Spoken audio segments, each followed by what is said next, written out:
Welcome back to Final Fantasy XIV, and yeah, last time we entered Balsa's wall and defeated the Griffin, who turned out to be Ilbert, the former troop leader of the Crystal Braves, who betrayed us at the very end of A Realm Reborn.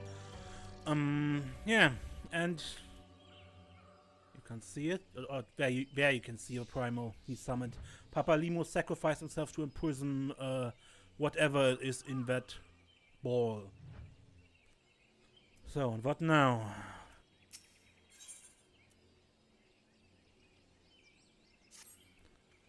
Once again, I find myself at a loss for words. But Thancred is right. We must return to the Rising Stones and apprise our companions of all of this.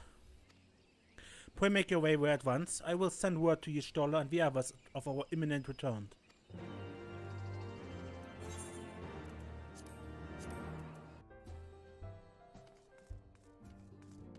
Is that the town for me?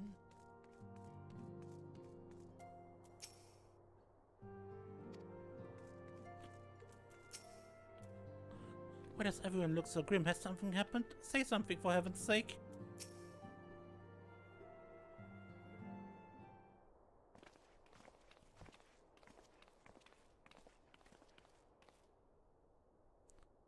It would seem you bring ill tidings, brother. Aye, behind the Griffin's mask we found the grinning face of an old adversary. Ilbert. I know not how, but he had in his possession the eyes of Nidhogg, whose dread power he used to initiate a summoning ritual even as we looked on.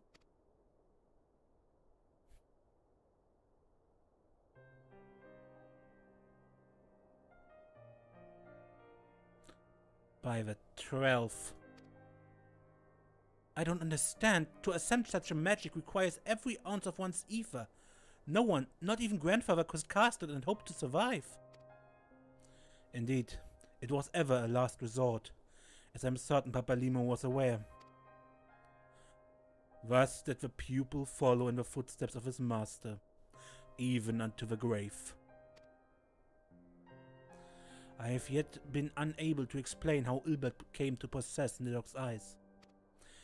In the depths of a sea of clouds, a perpetual storm of water and wind-aspected ether rages. No mortal could endure such conditions. Then mayhap it was the work of an Ascian. But now is not the time for idle speculation. Cryle, I have need of your assistance. Yes, of course. We must inspect the cocoon of light and ascertain the state of a primal trapped within. Between our respective talents, I dare say we shall glean some measure of insight. Understood. I can't promise I'll be able to sense much through the barrier, but I shall certainly do my best. As shall I. Let us be about it then.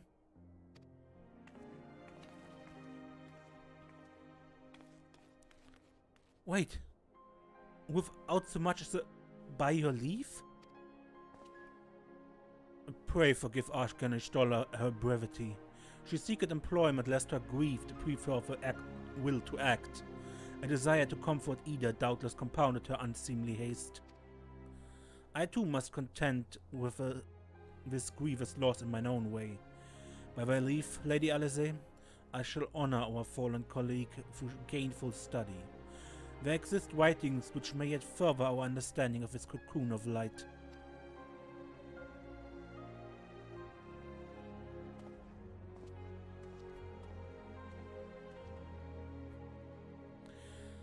Mayhap I was too quick to judge.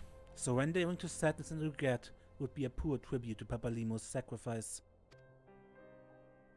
Quite. We must begin preparations to face Ilbert's accursed creation without delay. What time we have was purchased all at too dear a price for us to squander it.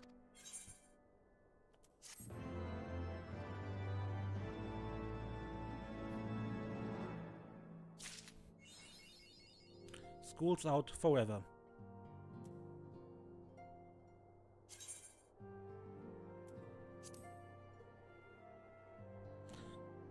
And again the title, The Finest Pupil's Ally.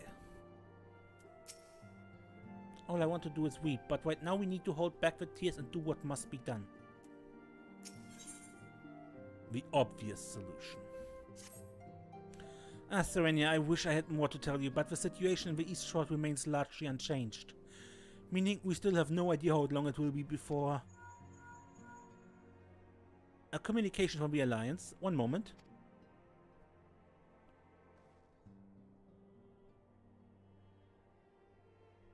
Yes, of course, our representatives will be present. My thanks. Word from Gridania. The Council will shortly be reconvened. The Alliance leaders have already begun to assemble. They wish to discuss the primal, of course. As of Ishtola's last report, the cocoon yet hung above the wall, unchanged. Yes, but the Elder Seedseer doubtless shares our concerns about how long it will remain so. I am told that Sid Garland has been called in to add his expertise to proceedings. A wise decision. The more minds we have working on this, the better. Well then, I suggest we leave the rising stones in Tataru's capable hands and make haste for the Lotus Stand.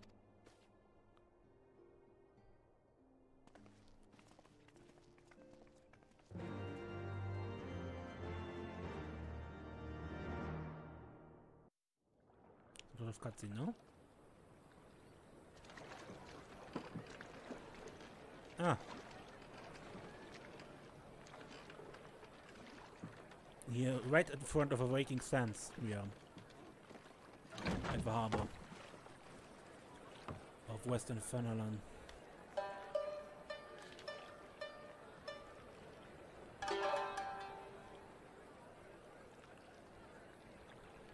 A word, if you would, good sir. This place, it is within the realm of Eorzea. You're an odd-looking fellow, aren't you? Still, takes all sorts, I suppose. This here's Vesper Bay. Thanalan's door to the ocean, as some folk like to call it.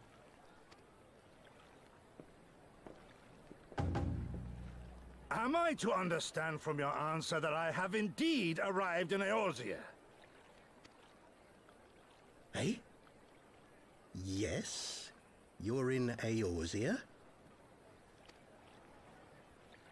Ah! A plain response at last, and the one I wanted at that. My journey was not without its hardships, and I would sooner travel by land than put to sea again. Moment. Did you arrive in that boat on a continental travel, apparently?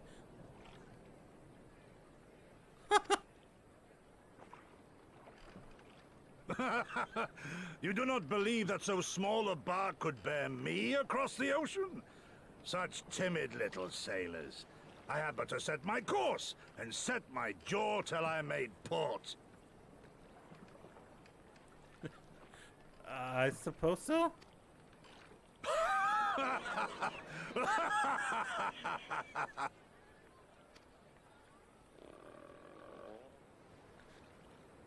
Though, 'twould perhaps have been wise to lay down my oars a moment to sup on more than the spray of brine water.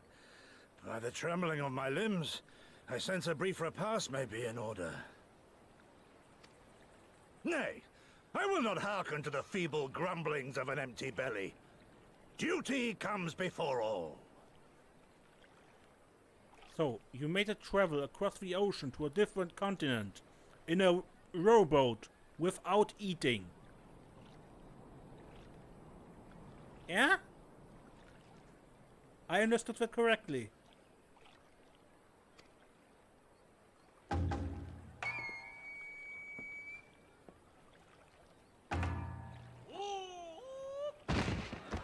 Good God, man. Are you all right?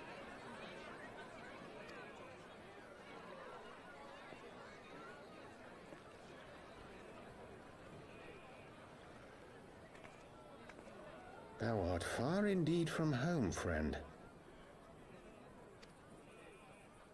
Yeah?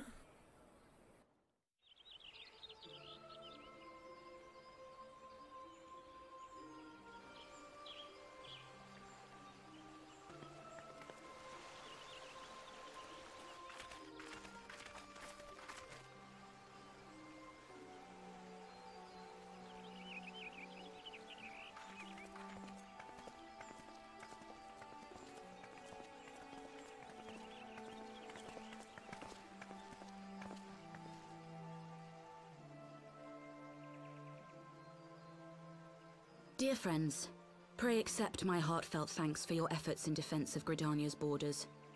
I would fain dwell longer on my gratitude for the support of the Alliance, but the situation at Belsar's Wall demands that we forego such pleasantries.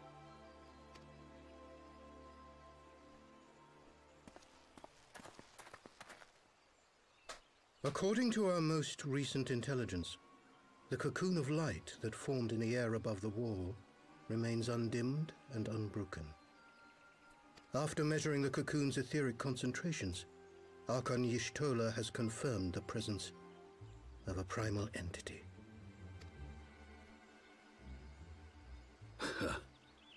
So we must assume that Ilbert's thrice-damned god is indeed trapped within. And what news of the Imperials? They're not like to ignore such a spectacle. Sir, a Garlean airship was observed making an approach, but the vessel was destroyed when it drew near. The Empire appears to have made no subsequent attempts to reach the object.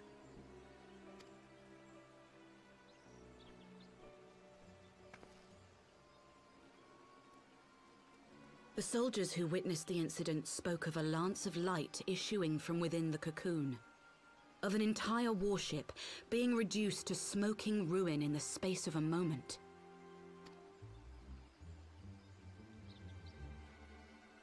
Veterans of Cartano, meanwhile, likened the destruction to that wrought by the fiery wrath of Bahamut.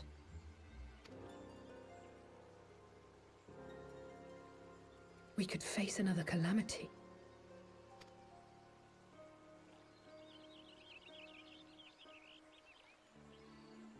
So the primal is awake then? Contained, yes, but for how long? We must destroy it now, lest it break free. Agreed. There is, however, the small matter of how to get close enough to a being that swats warships from the sky as you would a bothersome gnat. Small matter, right?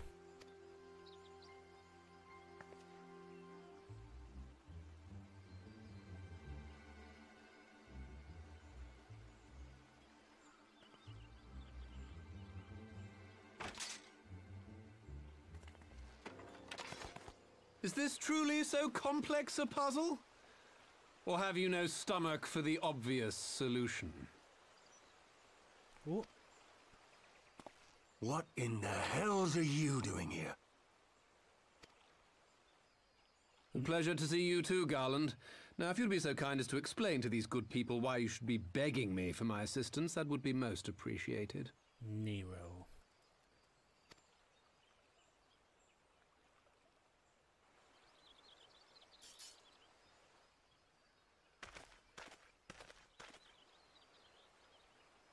Who is this man?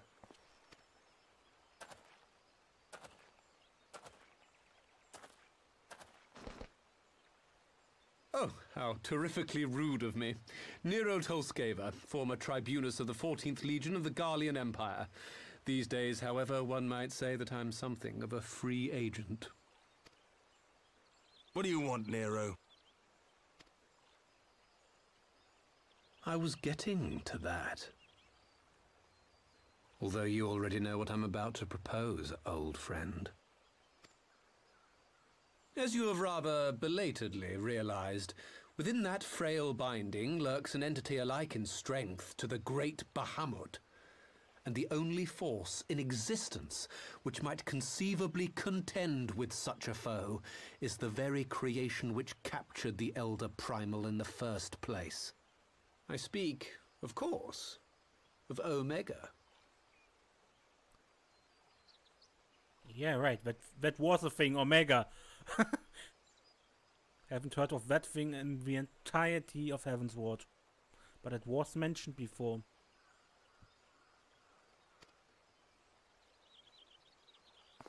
Omega? That hulk has been gathering dust beneath the plains of Cartano since the Allagans breathed their last. And none alive knows how to wake it.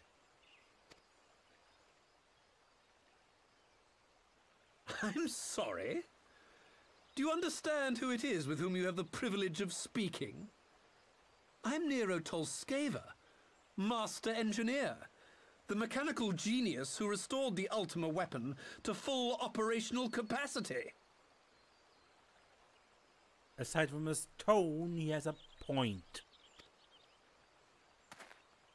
And as luck would have it, I am graciously offering you the use of my considerable expertise. And what, you just expect us to accept? You're a fool if you think your deeds at the Crystal Tower are enough to win my trust, Nero. Trust? You wound me, Garland. All those years, studying side by side at the Academy, sharing both trial and triumph, we were countrymen once, you and I. But sentiment aside, have you a better solution? Or do you mean to send in your vaunted hero there, as you always do, and pray the world is not engulfed in flame?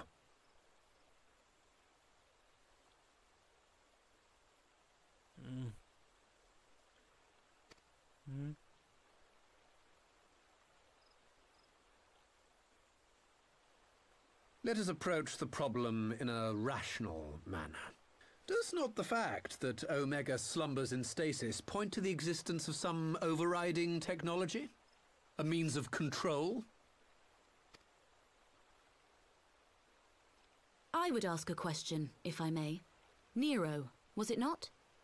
In the event that we succeeded in using Omega to shackle the primal in the manner you propose, what then would become of it? Do we not risk repeating the mistakes of the Allagans? Omega is but a tool. How we choose to employ that tool is entirely up to us. Of course, if you would rather leave it buried beneath Cartano while you continue your petty squabbles above, then I suppose that is also your choice. Spare us, Nero. The Seedseer's concern is a valid one. He who controls Omega wields the power of the gods, the very power which led the Allagans to destroy themselves. And does it not fall to we engineers to prevent such misuse? What was your company's proud slogan? Freedom through technology? A creed you follow, is it? What say you? Do we take this villain at his word?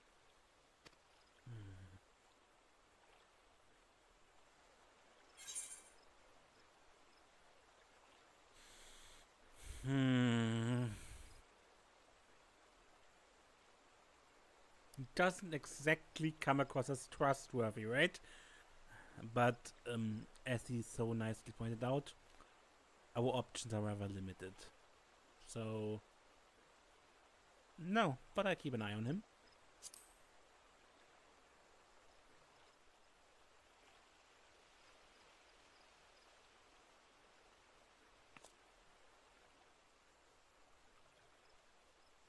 As will I. I don't like it, but then it doesn't look like we have much choice.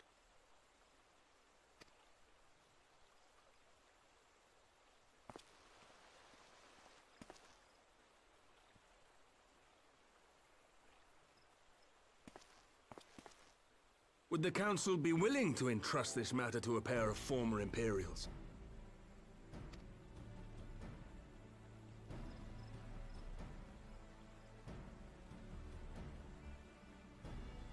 Yes. The task of restoring the Allagan relic will be yours. But the responsibility for its reawakening must remain with the Council. Do we condone this course of action? Aye. It would seem we do.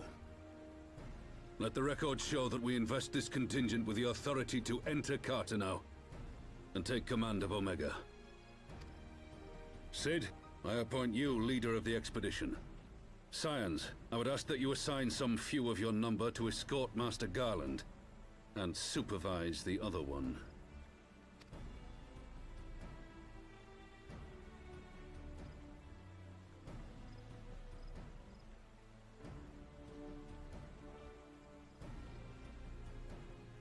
We should be happy to oblige. The politics of Cartano being what they are, I dare say our neutrality will prove useful in avoiding any unnecessary entanglements. am not mistaken, Doma occupies a similarly neutral position.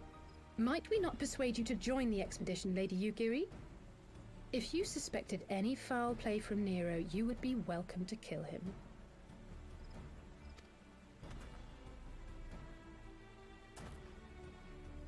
My blade is yours.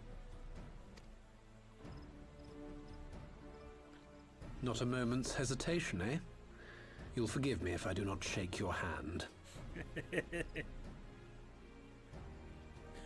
Well, coming across as a jerk makes you not everyone's favorite person.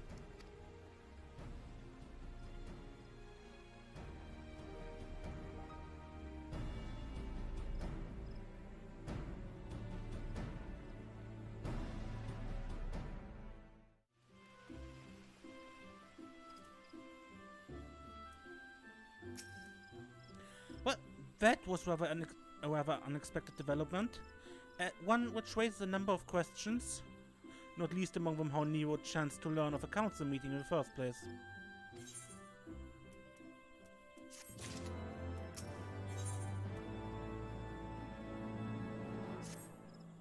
Sid and the others assembling at the airship landing. Alistair is already on her way and would not do to lag too far behind. Let us be off.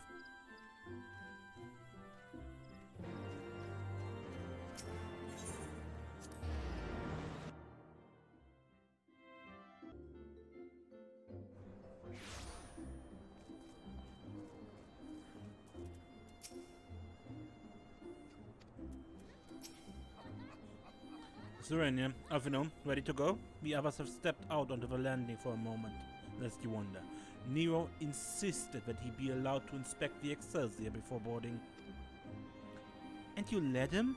Despite his very timely offer of assistance, the thought of a man poking about in the workings of a ship without proper supervision does not fill me with confidence. Calm yourself, Avino. Your sister was adamant that he would never leave her side. She and Yugiri are, well, here they are now.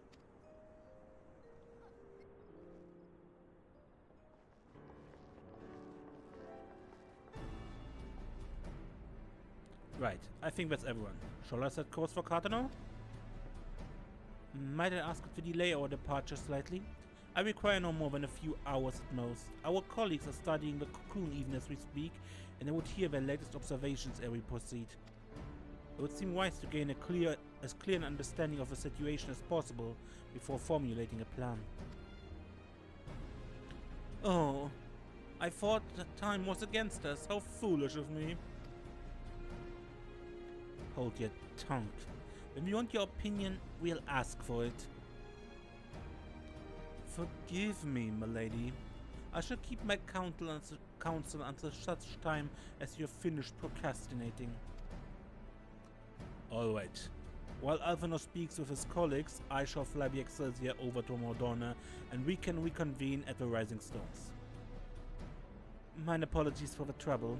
I shall visit Y'shtola and the others forthwith and join you as soon as I'm able. Serenia, pray accompany Alistair back to the Rising Stones. I should feel safer knowing that you are present to entertain our guest. Right. Everyone heading to Mordona is welcome aboard to travel aboard the Excelsior. I'll clear things with a girl at the counter here. Let her know when you're ready to leave.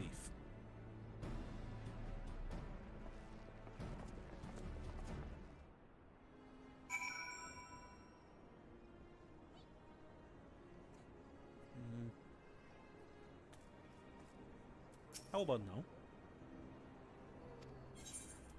Travel to Mordona.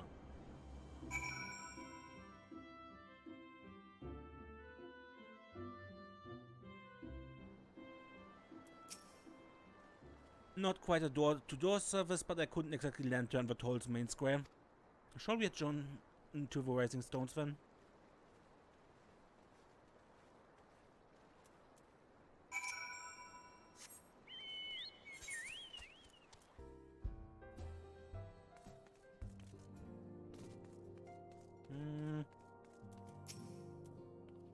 I know Nero's a guest here, but we don't exactly have the happiest history with the Empire, do we? So my question to you is, do I offer him tea?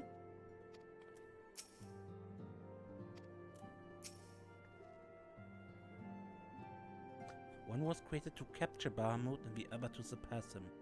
Which will prove stronger, I wonder.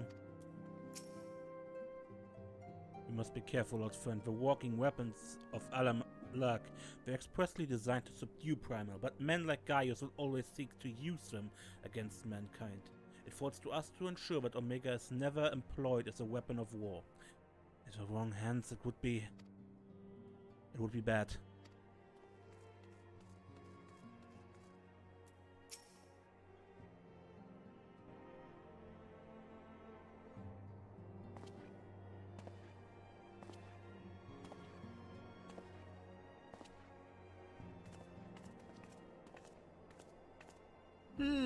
So these are the fabled headquarters of the Scions.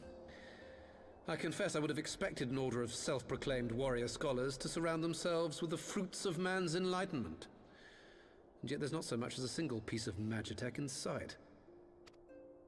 It never ceases to amaze me how primitive you Eorzeans truly are. Yeah, we're barbarians, we know.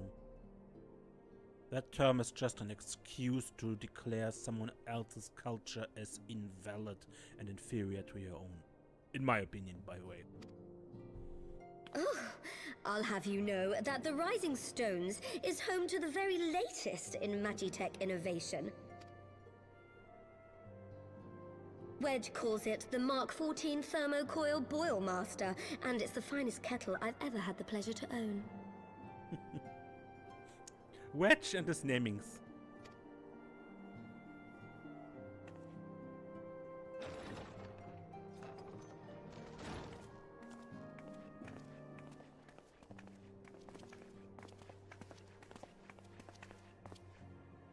We are returned. Well, Ida and I, at least. Ishtola and the others remained behind to continue their assessment of the binding magic. There didn't seem much point staying just for that, so I decided to come back without Fano. Papalymo bought us this time. We shouldn't waste it.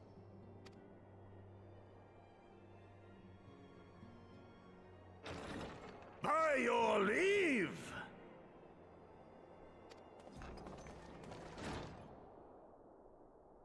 Good gods, that voice could fell a gigas. Booming voice. This is the Rising Stones, domicile of the Scions of the Seventh Dawn. I enter at the invitation of one Lord Urianger.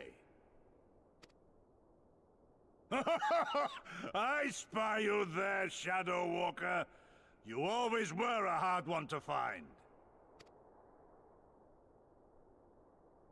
Yugiri, do you know this man?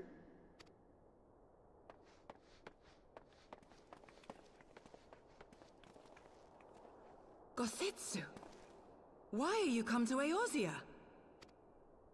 In search of you, Yugiri. For days and nights did I row across the angry sea. Yeah, in a rowboat, we know. I made port in good spirits, only for my own flesh to betray me over the trifling matter of an empty belly. Collapsed in the street like an unfed stray I was, until Lord Urianger came to my aid. Over a most welcome meal, we spoke of the plight of Doma, and I learned of our displaced countrymen's work to resettle this blighted land. 'Twas blind fortune that I was able to locate you so swiftly. But now we must make ready to depart. Our master languishes in dire peril, and Doma calls her daughter home.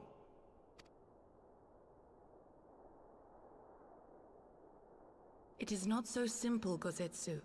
There are obligations which bind me here. You refuse? Did you mislay your oath during your flight from our homeland? The laws of hospitality must be honored, but surely the vow to defend your master demands the greater obeisance. It was our master who bid me guide our people to safe haven by any means necessary. And it was the Scions you see before you who provided us succor and sanctuary when all others refused. Dire peril or no, were I to return without first repaying such hospitality, our master would cut me down at the threshold.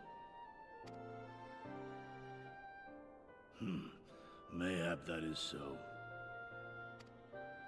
There is more. A crisis threatens all within this realm, Eorzean and Doman alike, and I go to play my part in its resolution. I will not bring shame upon our liege by abandoning my people or my duty. How very noble of you. Now, in the name of honor, kinship, and, yes, practicality, might I suggest we get this expedition underway? Or would you rather debate the finer points of duty and leave Omega to the Empire? The Empire? You, Giri? You draw steel against the curse of Garlean? Then why did you not say so? My blade is oath-bound to fall upon the ranks of the Imperials wheresoever they march. Lead on, Shadow Walker, and may the enemy tremble at our coming.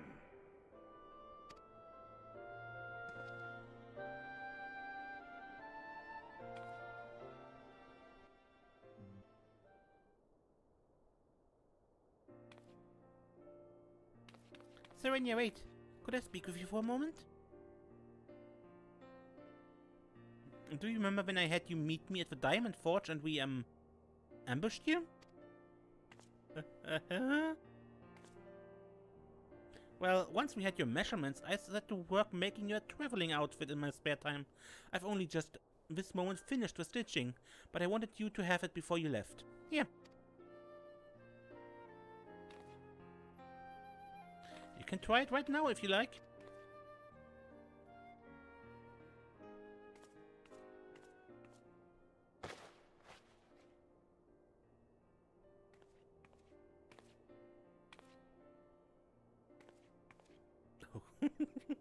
Okay.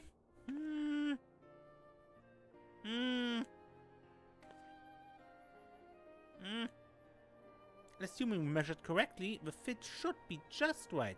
Snug, but not too snug, if you know what I mean. So, how does it feel? Apparently quite good. You're not just saying that, are you? Oh, I can't tell you how much it means to me.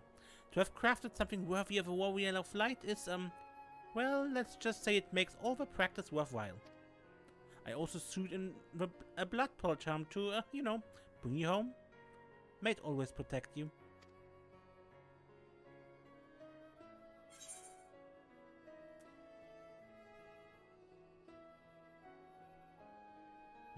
Okay.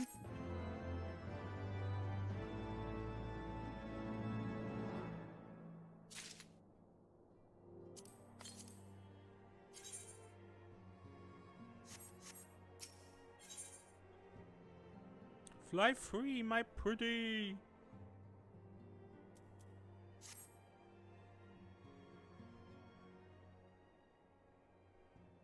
So, we have to wake up Omega, right? When do we start? Are you sure that's... I'm sure, yes. I won't lie and say I'm completely fine, but I feel a lot better if I'm doing something useful. Well, well. I will remain here and continue coordinating our efforts with the Alliance. Alphino, maybe you could return to Gridania and assist the Stolan trial? A fine suggestion. Then the rest of us will form the Cartano expedition party. Nero and I will focus on rousing Omega, while Serenia, Ida and our Doman friends take care of security.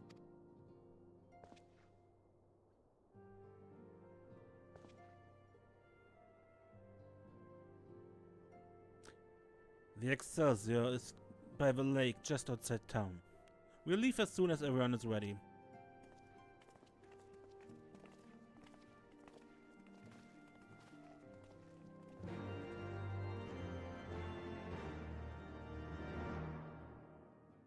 Okay, but I believe I ended here.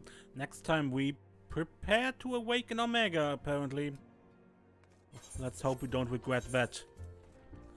Until then, I'm Mace and don't get lost.